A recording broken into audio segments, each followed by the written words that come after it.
কাহিনীর শুরুতে আমাদের একজন নবজাতক বাচ্চাকে দেখানো হয়, যেখানে একজন বৃদ্ধ বাচ্চাটিকে ভালোভাবে পরীক্ষা করছিল শিশুটির মধ্যে কোনো প্রকার শারীরিক সমস্যা আছে কিনা। কারণ তখনকার সময় স্পার্টাতে বিকলাঙ্গ বাচ্চাদের মেরে ফেলা হতো, কেননা স্পার্টাতে তখনকার সময় জন্ম নিত একজন যোদ্ধা যারা নিজেদের দেশের জন্য শত্রুদের সাথে লড়াই করে মৃত্যুবরণ করাকে সৌভাগ্য মনে করত। কিন্তু এই পরীক্ষা করা বাচ্চাটি ঠিক ছিল। তার নাম ছিল লিওনাইডেস। লিওনাইডেস যখন 7 বছরে পা রাখে তখন তাকে 3 বছরের জন্য কঠোর ট্রেনিং এ পাঠিয়ে দেওয়া হয়। এই ট্রেনিং এ বাচ্চাদের মারতে মারতে এমন যোদ্ধা তৈরি করত যেন কোনো ভয়ঙ্কর প্রাণী এবং শত্রুপক্ষ তাদের কিছু করতে না পারে। 3 বছরের কঠোর ট্রেনিং এর পর লিওনাইডেসকে তার নিজের দক্ষতা প্রমাণের জন্য একটা জায়গায় পাঠিয়ে দেওয়া হয়, যেখানে তাকে ভয়ঙ্কর জনশূন্য জঙ্গলে একটা হিংস্র নেকড়ের মুখোমুখি হতে হয়। যখন ওই হিংস্র নেকড়ে লিওনাইডেসের উপর আক্রমণ করে ঠিক তখনই লিওনাইডেস ওই নেকড়েকে মেরে ফেলে। তারপর লিওনাইডেস যখন তার টাস্ক পূরণ করে স্পার্টা ফিরে আসে তখন তার শক্তি এবং সাহসিকতার জন্য তাকে স্পার্টান রাজা ঘোষণা করে।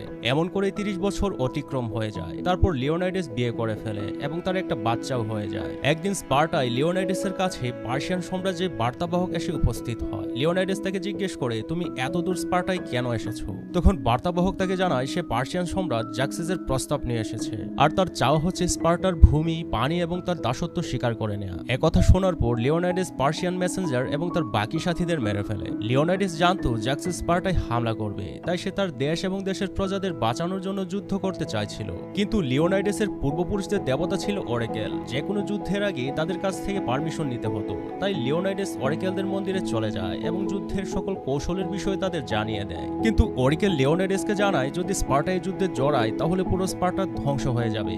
আসলে এই ভণ্ড অরেকেলদের সম্রাট জাক্সিসের সাথে সম্পর্ক ছিল, যার কারণে তারা লিওনাইডেসকে মন করা কাহিনী শোনায়। কিন্তু লিওনাইডেস যুদ্ধের প্রতিজ্ঞা করে ফেলেছিল, তাই সে পরের দিন তার 300 স্পার্টান সৈনিক নিয়ে যুদ্ধের জন্য বেরিয়ে পড়ে। কিছু দূর যাওয়ার পর রাস্তায় আর্কেডিয়ান সৈনিকদের সাথে তাদের দেখা হয়ে যায়। তাই আর্কেডিয়ান 200 সৈনিক স্পার্টার 300 সৈনিকদের সাথে মিলে যায়। তারপর 500 সৈনিক মিলে তারা জাক্সিসের বিপক্ষে যুদ্ধ করার জন্য সামনে এগোতে থাকে। অন্যদিকে কোবরা তাদের পিছু নিয়ে তাদের ফলো করছিল। কিছু দূর যাওয়ার পর লিওনাইডেসের সৈনিকরা একটা অ্যাথেন্সের গ্রাম দেখতে পায়, যা পুরোপুরিভাবে আগুনে পুড়ে ধ্বংস হয়ে গেছে। তখন ওই গ্রামের পার্সিয়ানদের বর্বরতায় হামলায় বেঁচে যাওয়া একজন ছেলে এসে লিওনাইডেসকে জানায় এখানে রাক্ষস এসেছিল, তারা সবাইকে মেরে ফেলেছে। তখন স্পার্টান একজন সৈনিক বলে, আমরাও পার্সিয়ান ভূতের বিষয় শুনেছি, তাদেরকে মারা যায় না। আসলে স্পার্টান সৈনিক এখানে পার্সিয়ান ইমর্টাল সৈনিকদের বিষয়ে বলছিল। ইমর্টাল সৈনিক হচ্ছে পার্সিয়ার সবচাইতে শক্তিশালী সৈনিকদের টিম ছিল। তার কথার জবাবে লিওনাইডেস তার সৈনিকদের বলে, এটা যুদ্ধের ময়দানে আমাদের তলোয়ার বলবে তারা কি অমর কিনা। তারপর স্পার্টান সকল সৈনিক সমুদ্রের কিনারায় পৌঁছে যায়। সমুদ্রে তারা হাজারো পার্সিয়ান জাহাজ দেখতে পায় যারা যুদ্ধের জন্য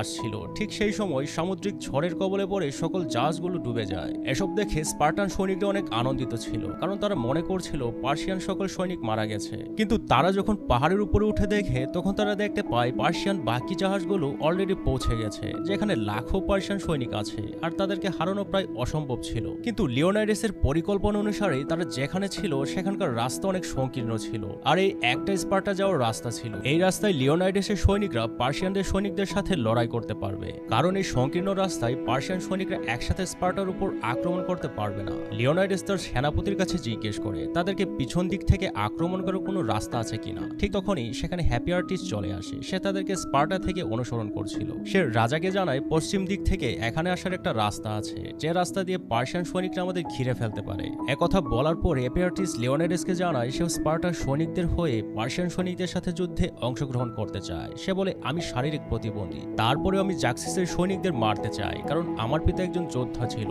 সে আমাকে লড়াই করতে শিখিয়েছে, তাই আমি স্পার্টার সৈনিকদের পোশাক পরেছি। তার একথা শোনার পর লিওনাইডেস হ্যাপি আর্টিস্টকে তার ঢাল উঠানোর জন্য বলে, কিন্তু অনেক ভারী হওয়ার কারণে সে ঢাল উঠাতে পারে না। তখন লিওনাইডেস তাকে জানায় একজন দুর্বল যোদ্ধা যুদ্ধক্ষেত্রে সবার প্রাণ সংশয়ে ফেলতে পারে, তাই তুমি যদি আমাদের সাহায্য করতে চাও তাহলে স্পার্টার আহত সৈনিকদের দেখাশোনা করতে পারো। একথা বলার পর লিওনাইডেস সেখান থেকে চলে যায়। এদিকে হ্যাপি আর্টিস্টও রাগান্বিত হয়ে ঢাল এবং বর্ষা ফেলে সেখান থেকে চলে যায়। মুভির সিন শিফট হলে আমরা দেখি পার্সিয়ান সৈনিকরা 300 স্পার্টান সৈনিকদের সাথে যুদ্ধে জড়িয়ে পড়েছে, যেখানে স্পার্টান সৈনিকরা হাজারো পার্সিয়ান সৈনিক মেরে ফেলে। এটা দেখার পর জাক্সিস নিজে স্পার্টান রাজা লিওনাইডেসের কাছে চলে আসে এবং তাকে বলে, তুমি একজন দেবতার সামনে দাঁড়িয়েও মৃত্যুর ভয় করছো না, এটা কোনো সাহসিকতা বুদ্ধিমত্তা নয় বরং বোকামি মাত্র। তাকিয়ে দেখো, আমার লাখো সৈনিক আমার সাথে দাঁড়িয়ে আছে। তার কথার জবাবে লিওনাইডাস বলে, তোমার সৈনিকদের মধ্যে গোলাম বেশি এবং যোদ্ধা অনেক কম, আর খুব তাড়াতাড়ি তারা স্পার্টান সৈনিকদের ভয় পেতে শুরু করবে। তারপর জ্যাক্সিস তাকে বলে, আমি অনেক দয়ালু, তুমি যদি আমার সামনে মাথা নত করে আমাকে রাজা বলে স্বীকার করো তাহলে আমি তোমাকে পুরো গ্রিস সাম্রাজ্যের রাজা বানিয়ে দেব। তার কথার জবাবে লিওনাইডাস তাকে জানায়, তোমার পার্সিয়ান সৈনিকদের মারতে মারতে আমার পা অনেক শক্ত হয়ে গেছে, তাই হাঁটু গেলে তোমাকে প্রণাম করার কোনো প্রশ্নই ওঠে না। একথা বলার পর লিওনাইডাস সেখান থেকে চলে যায়। তারপর জ্যাক্সিস তার ইমর্টাল সৈনিকদের রণক্ষেত্রে পাঠিয়ে দেয়,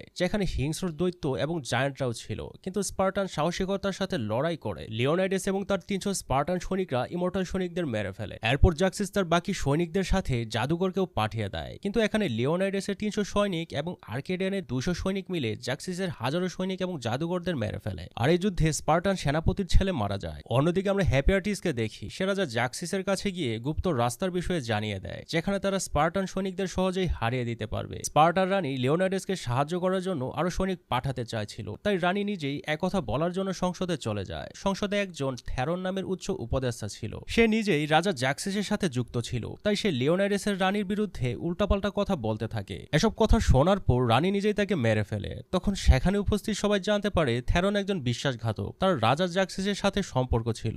অন্যদিকে হ্যাপিয়ার্টিস জ্যাক্সিসের সৈনিকদের ওই গোপন রাস্তা দেখিয়ে দেয়, যে রাস্তা দিয়ে তারা লিওনাইডাসের সৈনিকদের ঘিরে ফেলতে পারবে। আর এইসব কিছু আর্কেডিয়ান সৈনিক দেখে ফেলে। সে রাজা লিওনাইডাসকে জানায়, আমাদের এখন এখান থেকে পালিয়ে যেতে হবে, কারণ জ্যাক্সিসের সৈনিকরা পিছন দিক থেকে আমাদের দিকে অগ্রসর হচ্ছে, আর তারা এখানে পৌঁছে গেলে আমাদের সবাইকে মেরে ফেলবে। একথা শোনার পর লিওনাইডাস বলে, আমরা স্পার্টান, আমরা কোনোদিন রণক্ষেত্র থেকে পালাইনি, না আমরা কোনোদিন আত্মসমর্পণ করেছি। যদি আজকে আমাদের মৃত্যুও হয় আমরা খুশি খুশি মেনে নেব, তারপরে আমরা এখান থেকে পালিয়ে যাব না। কিন্তু আর্কেডিয়ানরা মৃত্যুকে মেনে নিতে প্রস্তুত ছিল না, তাই তারা সেখান থেকে পালিয়ে যায়। তারপর লিওনাইডাস হেলিওসকে স্পার্টা পাঠিয়ে দেয় এবং তাকে বলে, তুমি স্পার্টা চলে যাও এবং সেখানে গিয়ে তাদের বলো আমরা কিভাবে যুদ্ধে বিজয়ী হয়েছিলাম, না আমরা কোনোদিন যুদ্ধে হেরেছিলাম, না আমরা রাজা জ্যাক্সিসের কাছে আত্মসমর্পণ করেছি। স্পার্টা অতীতেও আমাদের ছিল, বর্তমানেও আছে, আর ভবিষ্যতেও থাকবে। পরের দিন সকালে স্পার্টান সৈনিকদের পার্সিয়ান সৈনিকরা ঘিরে ফেলে। রাজা জ্যাক্সিসের সেনাপতি লিওনাইডাসকে জানায়, তুমি যদি নিজের হাতিয়ার ফেলে রাজা জ্যাক্সিসকে প্রণাম করো তাহলে তোমাকে গ্রিসের রাজা ঘোষণা করা হবে, আর স্পার্টান অনেক ধনবান হয়ে যাবে। কিন্তু রাজা লিওনাইডাস তার কিছু সংখ্যক সৈনিক নিয়ে পার্সিয়ান সৈনিকদের সাথে লড়াই করে,